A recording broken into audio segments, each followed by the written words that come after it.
Hello and welcome to today's webinar titled Navigating the Technology Transitions Rule, Understanding New EPA Proposals and Evaluating the Total Cost of Ownership of Lower GWP versus Traditional HFC Systems, brought to you by Copeland.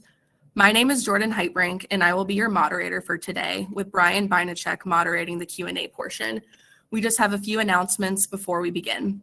You may type questions into the text area and hit send in the Q&A panel throughout the webinar, and we will answer questions at the end of the presentation. If you'd like to revisit today's webinar, it will be available on demand at our Copeland E360 Resources Hub a few days after this live event. You'll also receive an email in the next few days with a link to the recorded presentation. Discussing today's topic, we have Jennifer Butch, Senior Director of Regulatory Affairs, and Andre Patino, Director of Business Development and Solutions Strategy. And as a final note before we begin, this presentation is intended to highlight changing developments in the law and industry topics. The statements and information provided in this presentation should not be construed as legal advice or opinion regarding any specific content, as this is intended for general information purposes only. And with that, the webinar will now begin, and I will pass it off to Jennifer for our first portion of the presentation. Thank you, Jordan. As many are likely aware, EPA recently proposed changes to its technology transition rule, initially finalized in October of 2023. Overall, this chart highlights the current compliance requirements relative to EPA's newly proposed changes. Largely, the EPA proposed to delay or adjust certain GWP thresholds and timing, and we'll walk through each of those briefly. So on the food retail side, supermarket rack systems are proposed to be delayed. That transition to 150 or 300 GWP is proposed to be delayed until 2032, with a 1400 GWP threshold taking effect January 1st of 2027. On the food retail remote condensing unit side, we see a similar proposal with a 1400 GWP threshold entering into effect January 1st of 2026, and the 150 or 300 GWP threshold being postponed until 2032. For cold storage warehouses, the proposal is to transition the GWP threshold from 150 to 300 to 700 GWP beginning in 2026, and again restoring that 150 or 300 GWP threshold in 2032. And for residential and light commercial air conditioning and heat pumps, the proposal is to remove the requirement for installation by January 1st, 2026, or to extend the sell-through date. There were also other more narrow proposals included, which involved refrigerated transport, intermodal containers, exempting those systems less than negative 35 degrees Celsius, and also extending the compliance deadline for IPR or industrial process refrigeration and chillers used in semiconductor manufacturing, less than 100 pounds of refrigerant, delaying those to 2030, or for lab centrifuges and shakers, delaying those requirements until 2028.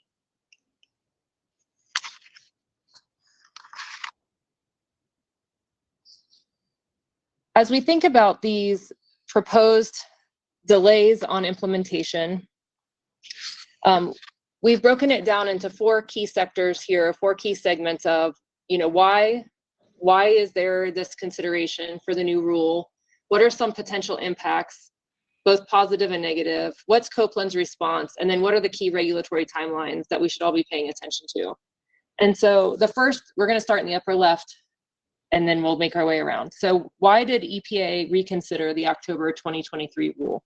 Well, first, there were multiple petitions for reconsideration and ongoing judicial review, several of which had already been granted by the agency.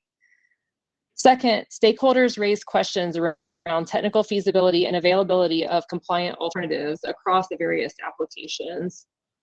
And the third were questions around affordability, particularly near-term cost impacts of transitioning away from legacy HFC systems. On the upper right box, the potential impacts. So while delaying implementation does create additional time for OEMs and end users to complete this transition. There's also some additional impacts that may not be so obvious that we wanted to call to your attention. And so the first would be the risk of future HFC supply and demand imbalance. So you may recall that under the AIM Act, there are some step downs in the supply of HFCs coming in to the country, so either domestically produced or imported. And our next major transition occurs in 2029, where we will step down to only 30% of baseline relative to the supply of HFCs. And so delaying the GWP transition for new equipment entering the space does call into question how the supply would be able to keep up with that demand. So if we have demand for new systems staying high, and of course demand for servicing existing systems in the market with higher GWP fluids, how do these equalize out, or how do these impact each other? Will there be enough supply of HFCs in the long term to service the systems that we continue to put into the market today? The second, would be around the proposed reconsideration introduces interim market uncertainty, especially with compliance deadlines so near, with remote condensing units scheduled to transition in just a month. And the third is around manufacturing and investment uncertainty. So with the announcement of the proposed rule, we've already seen some market pullback on transitions to new GWP, lower GWP equipment. And it just begs the question, how does this impact near-term decisions on what to buy? So if you are a distributor or a wholesaler in this space, and ideally if the remote condensing units, we'll just use those as an example, are transitioning in January 1st of 2026, the market should be filling, the channel should be filling now with these lower GWP alternatives that are compliant to the October 2023 rule. But with the announcement that this transition could be delayed potentially 7 years, now there's some uncertainty as to what to do around that space. What would the demand be? Are they allowed to keep installing non-compliant systems after January 1st of 2026? So lots of questions there. Moving down to the Copeland response, Copeland is planning to continue to follow the current October 2023 final rule. That's around all aspects of the rule. We have labeling requirements around components, etc. We will continue to follow that rule. And then relative to our product roadmaps, we've designed them to be as flexible as possible. So we will continue to meet customer demand. If it's A1 products that are still available for service, or if there are shifts, meaning that A1s are now allowed to be used in new equipment, we will shift to meet that. We also definitely have a complete lineup of HWL products ready to go. They are available and ready for new installations. And in a limited set of circumstances, we actually have components and condensing units that are dual listed, A2L and A1, to help reduce complexity and SKUs across this area. Some key regulatory timelines to highlight. The proposed rule comments were due last Friday, so November 21st, 2025. They are posted to the docket if you're interested in reading those. The proposed rule, or the final rule rather, is very unlikely to be published by the end of the year, but we would expect that EPA does make this a priority, and so we're hearing maybe Q1 or Q2 of 2026. And then just to note that EPA did propose a 30-day effective date after publication of the final rule for this, and that is contrary to what the AIM Act requires. The AIM Act would require a 1-year transition period. And so in this case, EPA said because they're relaxing or removing requirements, they are proposing a 30-day effective date. There are also several comments filed relative to that proposal. And as noted, given this timeline, several compliance dates from the original October 2023 rule are likely to have passed at that point. So now that we've reviewed proposed changes to the regulatory timeline and the GWP requirements, it's important to look at what these transitions might mean in practical terms. The good news here is that there are multiple technology pathways available today that can meet either the 150 or 300 GWP threshold. And each comes with different costs and operational profiles. To help put these options into perspective, Andre is now going to walk us through Copeland's total cost of ownership study. And just to put it in perspective, we conducted this study several years ago in preparation for these lower GWP transitions. Thank you, Jennifer. Appreciate it. And as you mentioned, there are really multiple technology pathways of achieving lower GWP options. And, one of the reasons that we decided to invest in a total cost of ownership study was sometime back in 2019, when even back then, California was a little bit further ahead from a regulatory perspective than maybe federally.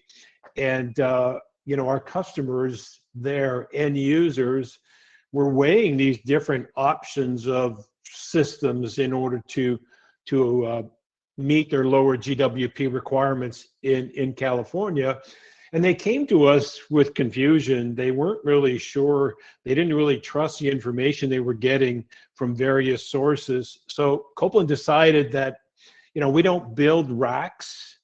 We're a parts and solutions provider to manufacturers. So we decided, why don't we hire a consulting engineering firm to look at various system architectures, partner with an OEM and contractors as well to look at various system architectures. So what I'm going to do now is I'm going to kind of talk through what this total cost of ownership study I'm referring to is all about. So the why, I've just kind of told you why we decided to invest, to kind of remove some of the confusion that was existing back in 2019. Now, just to note, we started this in 2019. The bulk of the data was collected end of 2020, 2021, and then we published it in 2022. So it didn't happen overnight. It wasn't done on the back of a napkin. This was a lot of time and energy spent. Like I said, we hired a consultant in order to do the design for us. And what we wanted to look at is establish what are the architectures that we want to compare. Number one, who are those development partners that I will review looking at store design? We needed to do the modeling, the costing. And then, we wanted to compare those systems and have assumptions. So I'll review those assumptions with you. And then we needed to pick some locations. So we picked several locations. Some are hot, dry, hot, humid, cold. So we looked at different parts of the country where we had variations in ambient. And then we needed the results. We looked at annual comparison of energy costs and of emissions as well as total costs. And then we summarized it all. So the architectures that we decided to look at were 8 basic configurations. You can see the one in the center here is our centralized HFC system, which is our baseline. And one of them was a transcritical booster with adiabatic dry gas cooler and one with dry gas cooler. So there's 2 versions of CO2. Micro-distributed R290 circulating water for condensing purposes. We had designed a system with multiple condensing units to handle the entire store capacities, low temp, medium temp. Then we had 2 versions of distributed scroll pack. One was completely designed with HFCs and one was done using A2Ls. And the last one down here is using a low pressure refrigerant, 513A, in a scroll booster configuration. Then I'll show you what that really looks like in a few minutes. So architecture options, and I'll review them a little bit more detailed in the next slides. Well, you can see from 1 to 8 are the ones that I've just reviewed. And we decided on a 25,000 square foot store size. 420,000 BTU medium temp loads, where we had 30 cases, 5 coolers. We had 16 low temp cases with 1 freezer, totaling 91,000 BTU low temp. And then we needed to design and prepare refrigeration schedules, electrical schedules, floor plans, refrigeration floor plans, electrical floor plans. And then we also wanted to do a LCCP, so a life cycle climate performance analysis, which has to do with the total emissions over the lifetime of the product. So we looked at that as well. So the desired outputs when we started this project is to understand the total cost of ownership relative to the centralized HFC system. So all the equipment, the installation cost, the commissioning, the service, the maintenance over 20 years, and of course the energy, looking at annualized as well as peak energy. So as we started down this path, we needed some development partners and we needed a consulting firm to do the actual design. The OEM partner that we worked with was Hussmann. And then we hired Cushing-Turrell to run all of the schedules that I'll review in a second. Then we reached out to CoolSys on the West Coast from a service, maintenance, and startup and commissioning costing, as well as AAA refrigeration on the East Coast. These are 2 companies that had a lot of experience, not only with CO2, but all other types of architectures. So we worked with them over the 2-year plus period. So as I mentioned, annualized power, of course, is super important when you're looking at a 20-year window. Peak power, depending where you are, peak is very important to retailers. Direct emissions due to leaks, indirect emissions driven by energy, the first cost, and of course the total cost that I mentioned. Heat reclaim was not considered as part of the study, so no heat reclaim anywhere. So no one technology would have an advantage over the other from a heat reclaim perspective. So here's the actual floor plan of the store, 25,000 square foot store, as I mentioned, that Cushing-Turrell used as our baseline. And all of the equipment was roof mounted. We had a rack house on the roof, the condensers and so on there. Everything in green was your medium temp, blue low temp. We had some lineup of dual temp cases. But you can see that we had to design 8 refrigeration schedules, 1 for each option, 8 refrigeration floor plans, 8 electrical floor plans, and 8 electrical schedules. So that was all part of that process. And when you break it down and look at these schematics, it's very easy to understand that we're trying to be consistent, that anytime you see red, it represents discharge. Yellow is your liquid. Green is a medium temp suction, and blue is always going to be low temp suction. So the architecture for centralized, you can see on the left, we use 448A as a refrigerant. So your GWP is just under 1400. When we looked at distributed scroll pack, we did all of the calculations using 448A, but we also wanted to look at what would it look like for 454C, A2L. And we then looked at condensing units. How many condensing units for 448 did we need to do the entire store? And then we looked at booster with adiabatic. Now, this is the basic booster. There's no parallel compression. There's no mechanical subcooling. There's no split suctions for medium temp or low temp. There's no floating suction. This is just a basic booster with adiabatic gas cooler. And then we had a basic booster with a dry gas cooler. The next architecture we looked at, R290, micro distributed. So every case had less than 150 grams or less of R290. And the purple color is really your water loop, which of course is pulling heat away from the individual cases and bringing it up to the roof to cool it back down. So that was another architecture. And the one on the far right and the bottom is what we call scroll booster. It's a technology that Copeland had developed using a low pressure refrigerant. In this example, we use 513A. It is a booster configuration where your low temp are discharging into your medium temp, just like you would a CO2. We're using 513A, or you could use 1234YF, which of course has a GWP of close to 1 as an A2L. That was the original intent. So as you look at all of these architectures, now they're not all going to have the same amount of compressors or the same amount of individual devices. So, you know, we had to select them all. You can see that the HFC systems had 9 compressors, whereas our scrolls, because they're smaller capacity compressors, we had 15 for HFC. We had an extra one for 454C because it's slightly less capacity versus 448.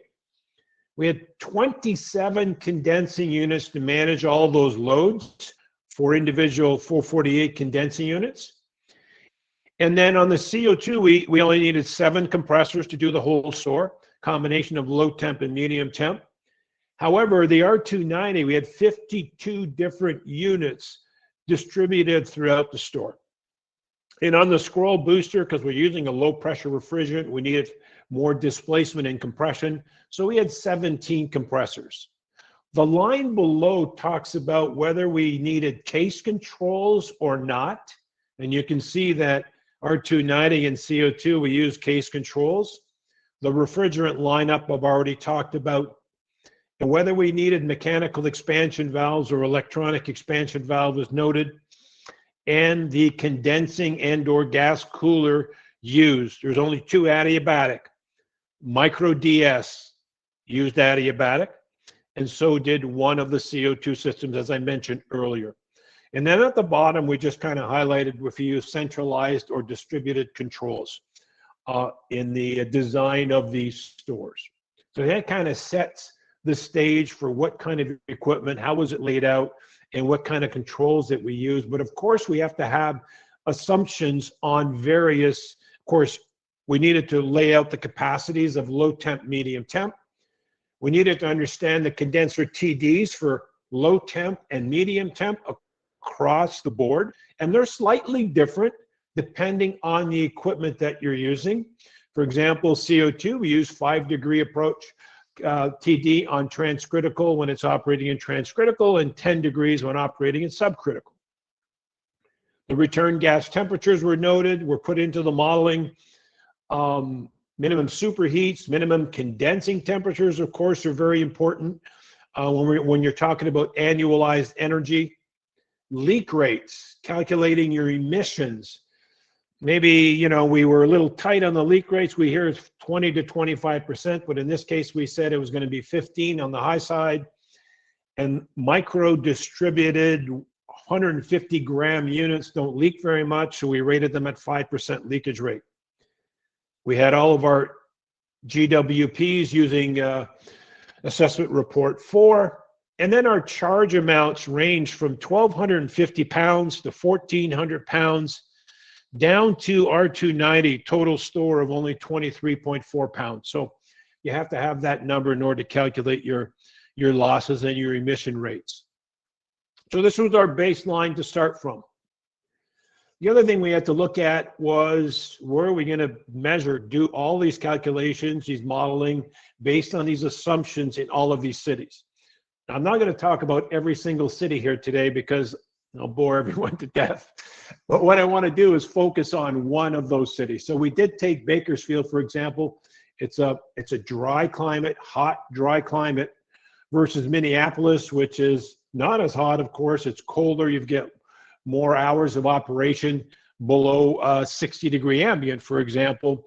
And then we've got somewhere in the middle, Dayton, all the way to Houston and Atlanta. So we looked at all those, and we've got information for every one of them. I decided to pick Dayton. Our innovation center happens to be in Dayton, Ohio. It's kind of right there in the middle. So what I want to do is kind of talk through what this data looks like and where we got our numbers from.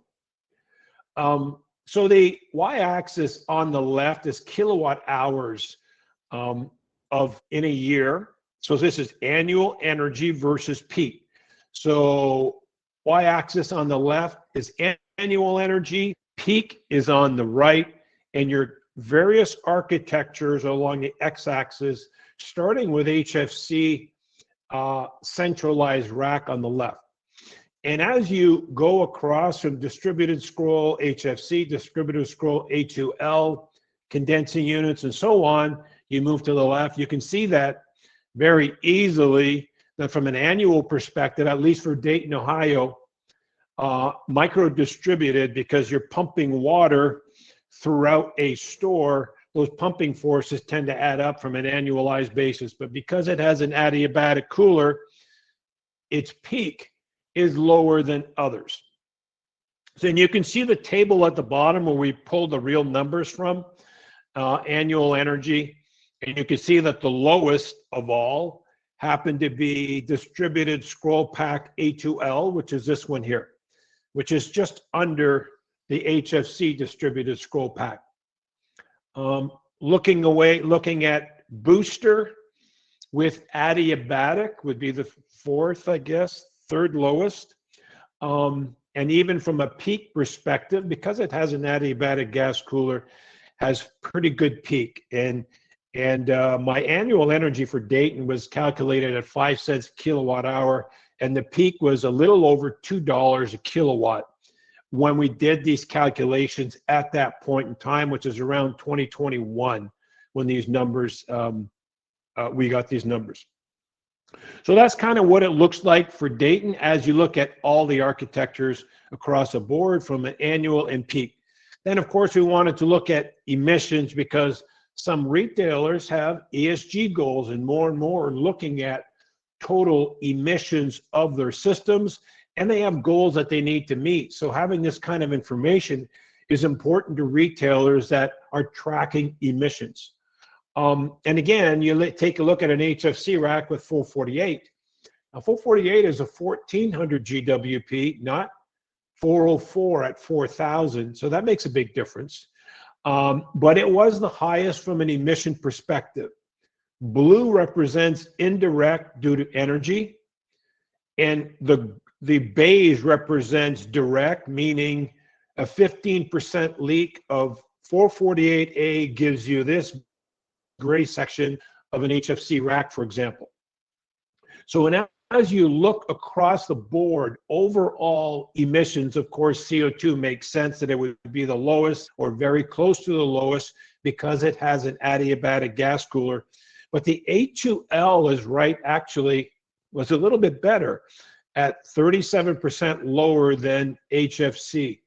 Now, that's a combination of total emissions of energy plus leaking of a less than 150 GWP gas. So that's how we kind of look at that from an emissions perspective. The third thing that's very important, of course, to a retailer is what is it going to cost me? What are my first costs? And first costs, again, using HFC as your baseline architecture, distributed scroll pack with 448 was 3% more, but total cost over 20 years was shown to be 2% less. A2L distributed was 4%, you can see, and a little around 2% less total. And then you just go from here, HFC condensing units, CO2 with adiabatic, the gas cooler, of course, being adiabatic, and there's some changing in the pads and maintenance involved. So total cost is a little bit higher than a booster. And then you've got micro distributed and scroll booster on the end. Well, that's where our numbers came from a cost perspective. And then when you take a look at total cost over 20 years, and you lay them all out against each other, we see for Dayton. Now, this would change from another area where energy may be in a hotter climate zone. So it was interesting when you look at the impact of energy over 20 years. Of course, it has quite a large impact on the overall number. But in Dayton, the two lowest ones were scroll pack and A2L pack, followed by booster with adiabatic, and even HFC rack over the long run looked pretty good. So what we tried to do in this summary, now we did this for every individual city that we looked at. We kind of used the consumer's report. If you ever get the consumer's report, you're familiar with these arrow system, if you will. So that was kind of a way to easily identify what looks to be good, what's kind of mid-range, and what is poor. When you compare one architecture specifically to annual energy for Dayton again, that you can see that these first four architectures look pretty good for Dayton from an energy perspective when you compare them to each other. CO2 booster was not as good, and micro distributed, we saw that on the chart, was the worst of them all. And you get down to peak power, however, peak power scroll booster seemed to be the best one. And now scroll booster is a low pressure refrigerant, and low pressure refrigerants perform very well under high ambient. And peak energy, of course, happens in a high ambient situation. And when you have a low pressure refrigerant, compression ratios are low and your peak is impacted. And then we looked at first cost comparatively, which I already showed the difference between first cost delta to HFC rack versus total cost over what we've calculated over 20 years. And that's why we used CoolSys and AAA refrigeration. Now, I know it's kind of a crystal ball when you're looking at 20 years out, but to get an idea for what those rates might be and cumulative increases over time, we tried to look at all of that, of course, as best as we could. 20 years, of course, is a long time. But directionally, this is how we came out. And from an emission perspective, the bottom line here, we had some three that showed excellent results, including HFC condensing units for in this particular case.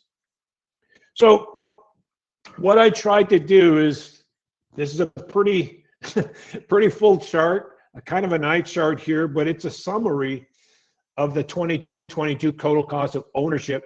And if I can start here on the left, so you've got cities. I've only listed 5 cities here: Bakersfield, California, Minneapolis, Dayton, which I already showed, San Francisco, California, and Houston, Texas.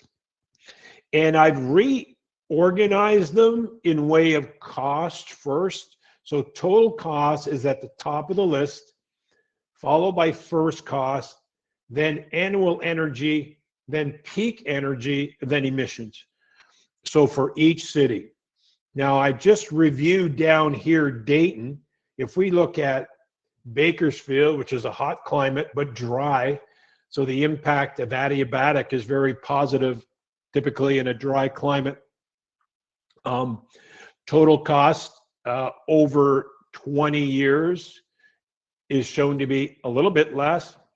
HFC condensing units are quite more, adiabatic 11% more, and so on as you go across the line.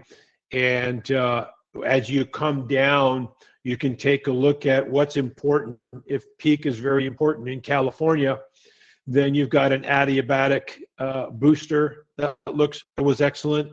You got a micro distributed that had adiabatic, and then we have the low pressure booster solution, which also looked good from a peak perspective. And as you go down into Minnesota, of course, we know Minnesota has more cool hours and warm hours.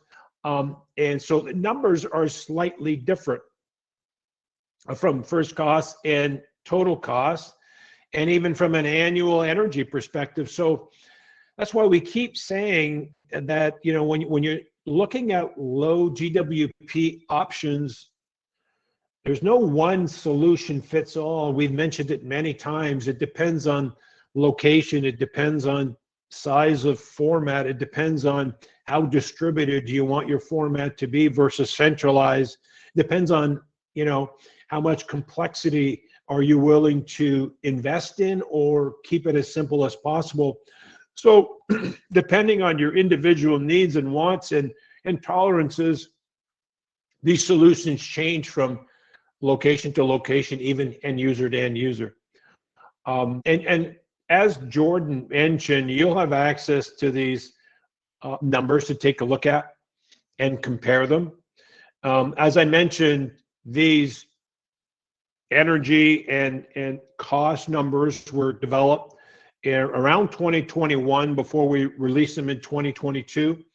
And even in those few years, there's been some improvements in technology, in application, in lessons learned, in application of these new lower GWP options, which is improving efficiency beyond what you see in this chart, in these charts. So this was developed in order to provide a kind of an unbiased comparison of one technology to the other. I'm sure anybody could drill in here and pick numbers individually apart if you wanted to, but from a directional perspective, it provides a lot of value. Now, in sharing this with other OEMs, it's interesting because as we share these numbers with other OEMs that sell into this space and have a lot of experience, hundreds of systems of experience, they brought up the fact that even in the last few years, energy performance improvements have been applied to systems, which help improve efficiency even beyond what we've shown.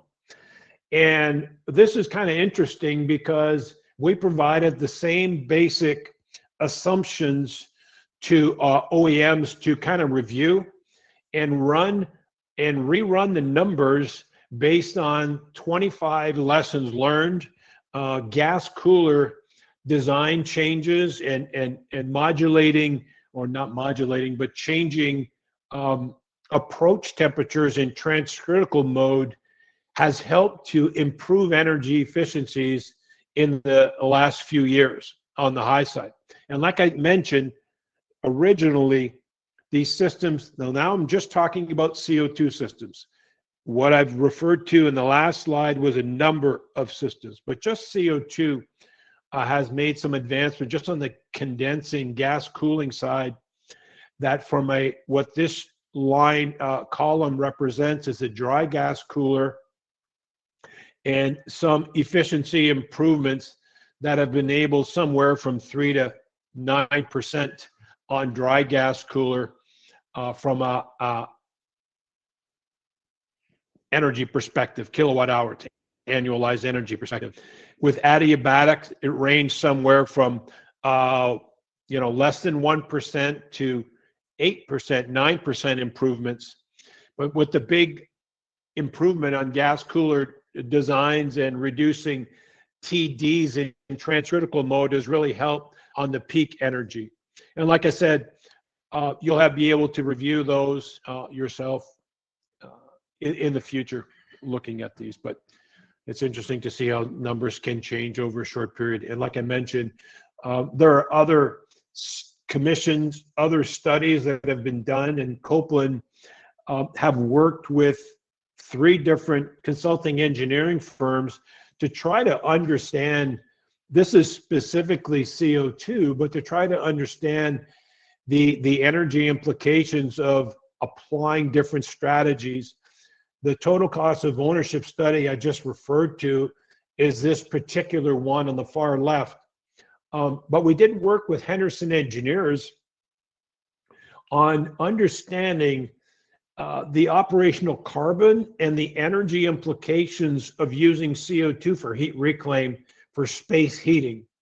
And we learned a lot in that study in what really provides you the highest benefit of energy and carbon reduction. So this is a great one to look at if you're interested in that. The other strategy I mentioned earlier, that we didn't take anything, we just used basic booster in the study, but we wanted to take a look at what happens when you split your suctions, how much because it hasn't really started to happen as much as perhaps we would have thought in CO2.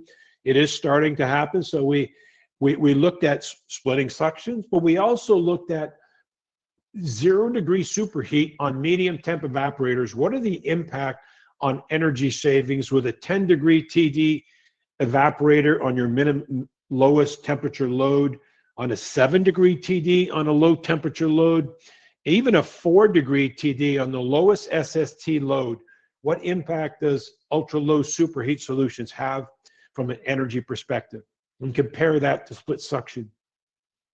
And then the last one on the far right is a climate study looking at the value of high ambient strategies like adiabatic gas cooling in 166 US cities, parallel compression, gas ejectors, combination of all three of those together. It adds complexity, yes. It also reduces annualized energy and peak energy. So those are studies that we paid for in collaboration with these engineering firms in order to better understand those true implications. So I'm going to pass it over to Jordan at this point. Awesome. Thanks, Andre. And just to wrap up the presentation here, I wanted to highlight how Copeland is really supporting the industry through our regulatory stewardship content.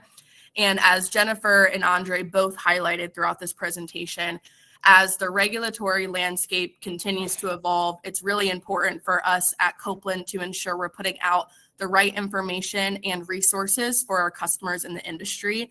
And really to provide that, we have an always-on approach to regulatory stewardship and are constantly putting out informative articles, blogs, and white papers on our Copeland channels, and also partnering with industry trade media publications to ensure we're really reaching those right audiences. And the screenshot you can see here is our latest article that was published with ACHR The News, where we provided an update on the proposed EPA ruling. And overall here, just as a leader in the industry, we think now more than ever, understanding this regulatory evolution is really critical just when it comes to planning for our partners and to be confident in their strategies as the market continues to shift and we continue to push through the refrigerant transition. And with that, I want to give the opportunity back to Jennifer and Andre to answer any questions. So I will pass it off to Brian to lead the Q&A portion of the presentation. All right, Jordan, thank you. We did receive some good questions, so let's get right into it. The first one is for Jennifer. What happens if the final rule isn't issued prior to January 1st, 2026? That's a great question, and one that we definitely anticipate becoming a reality, unfortunately. You know, the process that EPA has to go through to finalize this rule includes a review by the Office of Management and Budget, OMB, and that takes some time, as well as we now know that they received over 2,000 comments on this proposed rule. So the likelihood of them finalizing a rule by the end of the year is very unlikely. And I think, you know, it's to be determined what happens there. Several entities have asked for the agency to publish some sort of guidance or no action assurance as, you know, we enter December and get closer to January to provide some certainty around what that looks like, but there's no guarantee that they will. We know historically the agency doesn't like to use no action assurance relative to rulemaking. So that's what we are keeping a lookout for, however. So stay tuned and keep paying attention to the EPA's technology transition webpage, because that's where they would post updates like that. Okay, thanks, Jennifer. The next question we received is for Andre. Andre, you used an HFC condensing unit in your modeling. If that had been an A2L condensing unit with your lower GWP, could you comment maybe on what the numbers would have looked like with that? From a maintenance perspective, when we look at it over 20 years, it would have been similar. Because you've got to wire each one individually, you've got to clean each condenser individually. So there's some maintenance involved with doing that. From an energy perspective, the energy would be fairly close to what the unit is. It depends which refrigerant. If we would have used a 454A versus the 454C, we'd have to make sure we were under 200-pound limit, number one, but we get a little bit more of a energy efficiency gain from that and a little bit more capacity, but they would have been relatively close. Can you expand on that 454A versus 454C recommendations? Because we did receive some questions about that in this type of architecture. Do we have any thoughts on, you know, capacity and efficiency comparing those two A2L options? Yeah, the R454C has a GWP under 150. I think it's something like 146. And according to the ruling is that you can use it on systems that have more than 200 pounds. But if you were to use, Jennifer kind of showed it in one of her slides, there's also a 300 GWP limit, and 454A falls under 300 GWP, but the charge has to be below 200 pounds. Now, the difference from efficiency, A has a little bit more efficiency than C, but its GWP is a bit higher. So, you know, from an end user perspective, you'll have to be able to weigh, you know, how much charge is my system going to have, and what mitigation do I need to follow in order to stay within the 454A, a little bit higher GWP, but lower charge limit, or C. So it depends a bit, but the efficiency is a bit higher on A. Okay, thanks, Andre. The next question is for Jennifer again. You talked about what's going on at the federal level with refrigerant regulations. What's happening at the state level with refrigerant regulations? So California, New York, and Washington all have state level HFC regulations currently. New York is definitely the most aggressive with a 20-year GWP limit. In the case where a state has an HFC rulemaking, of course, you have to follow the most restrictive. So you have to really matrix, if you want to think of it that way, the federal requirements relative to the state level requirements and follow the one that's most restrictive in that state. And you know, as we see, if we see, I should say, the federal level pull back, it's not unexpected that at the state level, we would expect some states to stand up some additional HFC rulemaking. So just historically, thinking back to SNAP 20 and 21, back in the 2019 through 2021 time period, we saw 12 states actually adopt SNAP 20 and 21 into their state law and state level regulations. So those states are all members of the U.S. Climate Alliance. Just a reminder, there's 24 states in Puerto Rico that make up that U.S. Climate Alliance. And so if we do see some pullback at the federal level, I think we would expect additional U.S. Climate Alliance states to also implement some level of HFC rulemaking following California, New York, and Washington. Okay, there was a follow-on question, but I think it relates more to the first question we asked you. This is what the person asked. If a customer wants to install an HFC R448A condensing unit, okay, but it won't be completed by January 1st, who kind of makes the decision there? Is it the end user, the manufacturer, the inspector? And again, I don't know what state this question is coming from, so. Yeah, so I think all of the above share some responsibility here to understand what the rule is. And again, if we have not seen any guidance from the agency or a no action assurance, then technically the October 2023 rule, if it's a remote condensing unit, would say after January 1st of 2026, the installation of that equipment needs to comply with the 150 or 300 GWP requirement. So hopefully we do see some guidance from the agency in the next month or so. But if not, it's really up to both the contractor that's installing the system as well as the end user. I think they all share some ownership in making that decision. I think a good follow-on question for that, Jennifer, is so you did talk about several categories of equipment that might be impacted by these proposed changes. Are there categories of equipment that are not affected by the proposed changes? Well, there's several categories or sectors that were not mentioned or did not have relaxed GWP dates. So obviously we had air conditioning and heat pumps, that 700 GWP in 2025. There is no proposal to modify that date, which is already passed, just to extend the sell-through period of systems.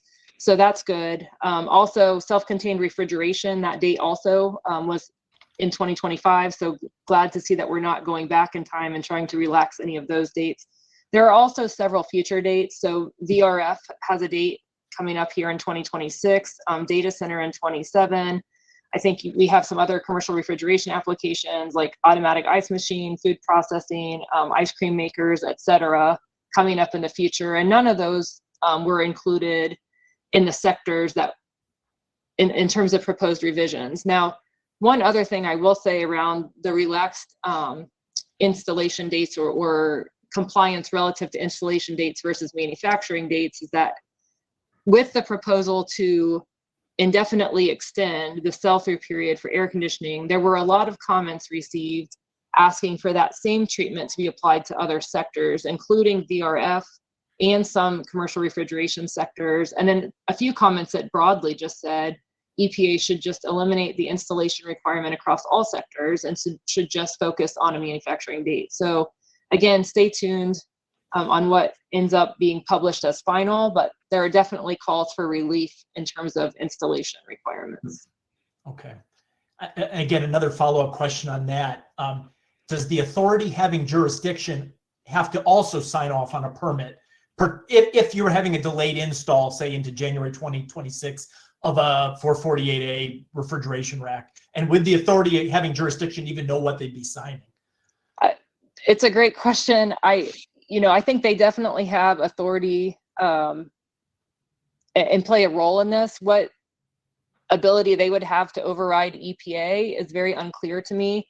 In terms of, I think sometimes the closest thing I can think of are field trial units where we know that they're either not EPA SNAP approved refrigerants or they would violate something somehow, right? So you can get some joint agreement between an AHJ and EPA, like the permit involves both of those entities.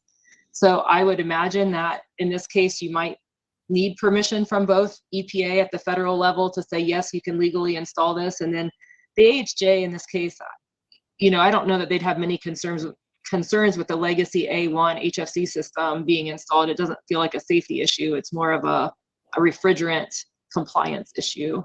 Right. Okay. We have a question for Andre about leakage NA2Ls. So who has the onus for installing and monitoring the leak sensors? Is it the manufacturer, the installer? Is it the end user?